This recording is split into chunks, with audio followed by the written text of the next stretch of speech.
next speaker, this guy, I just love his topic instantly because I am a tea drinker. I love drinking tea, and I love drinking pu'er in particular. So our next speaker, Mr. Eric Smythe, he's an expert in Chinese tea with a specialization in vintage pu'er. With almost 2 decades of practice in Chinese tea, Eric has a deep understanding of traditional Chinese tea culture and Cha Dao. So he's going to talk about ceremony and ritual, mindfulness, access to the inner worlds of consciousness. 好，接下来呢，让我们以热烈掌声邀请我们的第2位演讲分享的嘉宾Eric Smythe.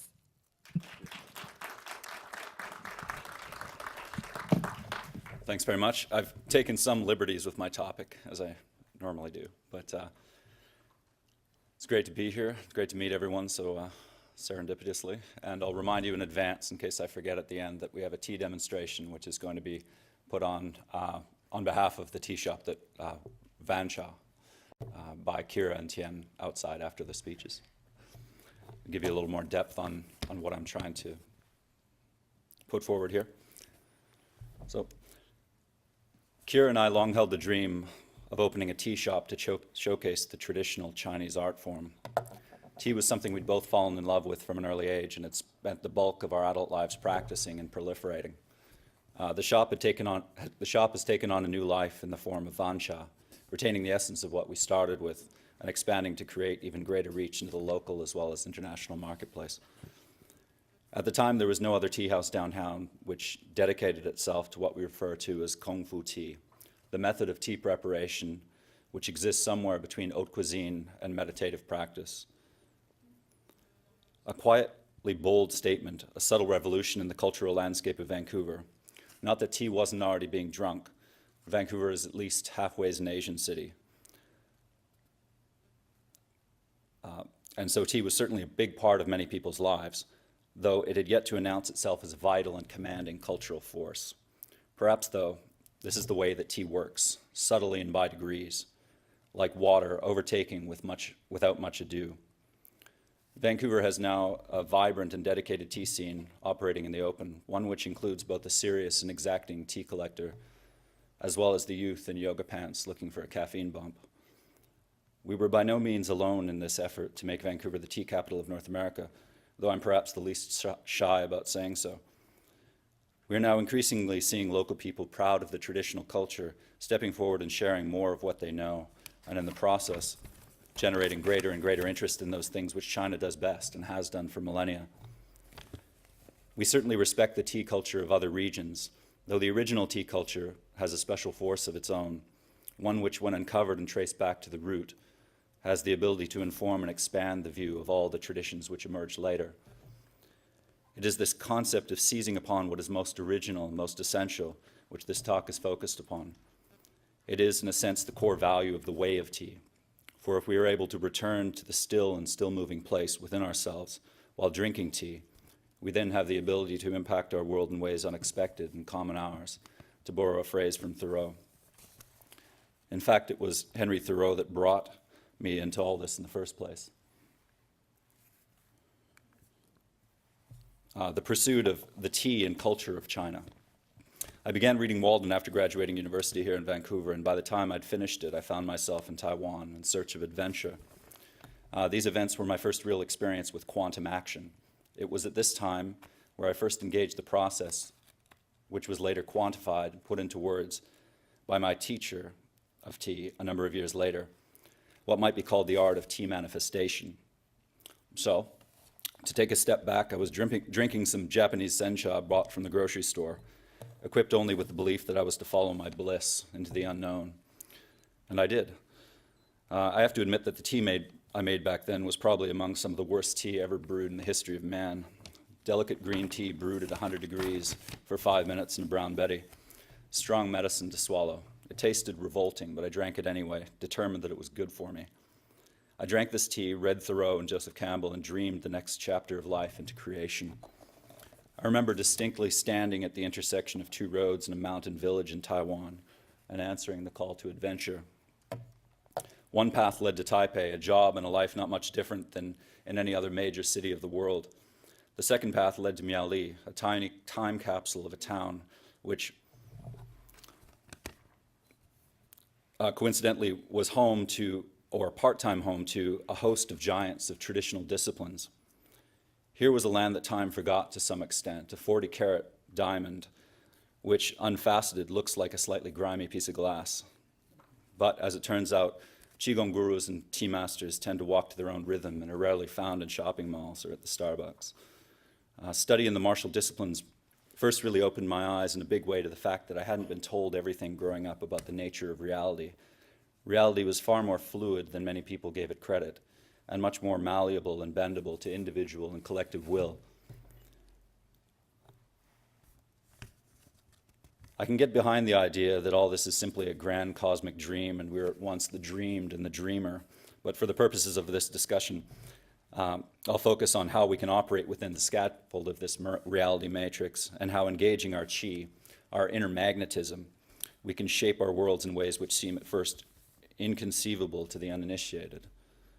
Fortunately, at this event, we're speaking primarily with the like-minded, and so we can use shorthand. What I'm about to lay out is simply another set of tools which can be employed in order to enhance and empower your experience of tea and also the experience of life in general. Having studied martial arts for about a year, I was by then obsessed with all things qi, eating, studying, and sleeping exclusively in that vein. It was at this stage that I learned, it was at this stage in learning where one has yet to really internalize the principles, and one is especially eager to talk about it at any opportunity. A friend of mine asked me to tea, which I yawned over, but clever as he was, told me that it was a great way to expand my qi, so off to the tea shop we went. My master's tea house at the time was nothing more than a reinvented office building from a long repurposed motel setup along the side of a busy road about 15 minutes out of town. Stepping into the shop was to step into another world. The thick smell of fermenting tea hit me like a wave walking in, and the place hummed, almost audibly, as only some of the ancient temples in India do in my experience. The qi meter was off the charts. I knew this was special before I took the first sip. By the fourth sip of this 40-year-old pour, my first real tea, I was hooked. As my Mandarin improved, I both understood and was able to communicate more with the teacher as well as with the band of scholars and artists that hung around the place. Eventually, I stopped referring to him exclusively as the dude and started calling him Teacher He. While there are many eminent teachers of Chinese tea, I hold him in special regard as it was from him that I learned tea. Not so much through instruction, for that began only with the translation of Cha Dao, but through osmosis. By his hand, I had the chance to drink many of the oldest and rarest teas on earth, each one etched into the marrow of the bones as if set in an index card. The instructions in the process of the way of tea were rarely discussed outright at this time, perhaps in keeping with Lao Tzu's injunction that those who speak don't know. Much of it emerged later during the translation I did with my colleague and fellow North American expatriate, James. Here I'll try to express a few of the key points in tea appreciation, and most particularly in relation to the perceiving of the qi of tea. Qi, or energy as it's often translated, but magnetic resonance would be better fit, can be used for almost any application. It can be used to attract wealth, to create great works of art, to heal, or even to kill. It's all the same energy, differently directed, though the qualities and degrees of subtlety and fineness determine its relative value. The more subtle and fine the qi, the farther reaching it is, and the more deeply it is seen to penetrate, whether within the body or into the etheric, the akashic, or the quantum. In fact, the energy of some of the oldest and rarest teas is almost imperceptible to all but those who have experience in dealing with it. For this reason, we often see people with previous experience in meditation, yoga, and fine arts being more readily able to appreciate the subtle vibratory force of tea. If our body is likened to a radio, when we tune ourselves into the specific frequency of a given tea, we are able to absorb it, to be cleansed by it, and to transmute this energy into the purpose of our choosing. In the Way of Tea Research Society, this was referred to as turning the energy switch. The experience and result of doing so is similar to plugging in a worn-out cell phone into a power source. The result is often anything but subtle, both energizing and rejuvenating the participants in a dramatic fashion. At a good tea session, it's not uncommon to have people burst out laughing, to rise and dance or sing a song, which I won't be doing today, unable to contain the flood of feel-good qi flowing through them. The main reason we would drink tea was for the qi of the brew. Flavor, although often very delicious, was secondary. Through the assistance of this energy, we can very easily turn on the energy switch within the body and connect with the universal energy. Via this energy, we may purify, uplift, and merge ourselves with the nature of the universe, becoming one with the universe.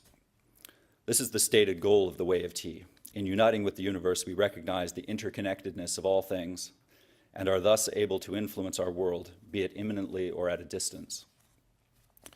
One important piece of calligraphy hung in Master He's tea shop. It read simply, "Ask tea."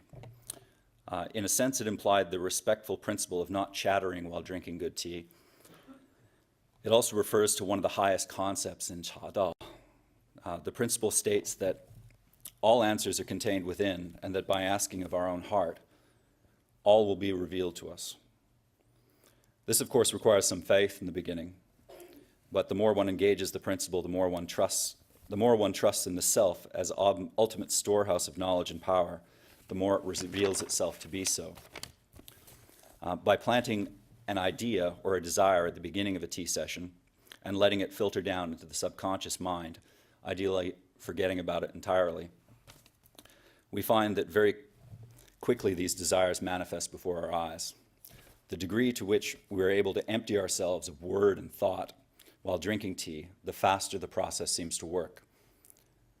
Selecting teas with a subtle force of vibration is also significant. In a sense, we allow the tea, the quantum principle, to do the work.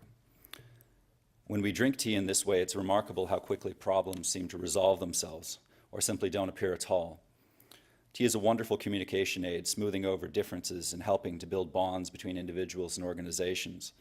Tea does so almost effortlessly, so long as we allow it, keeping ever an open mind. The ritual of tea takes on many forms. It can be performed with I Ching teapots or in coffee mugs. The form doesn't matter so much as the content. The substance of tea ritual is at once the tea and the tea brewer, acting together.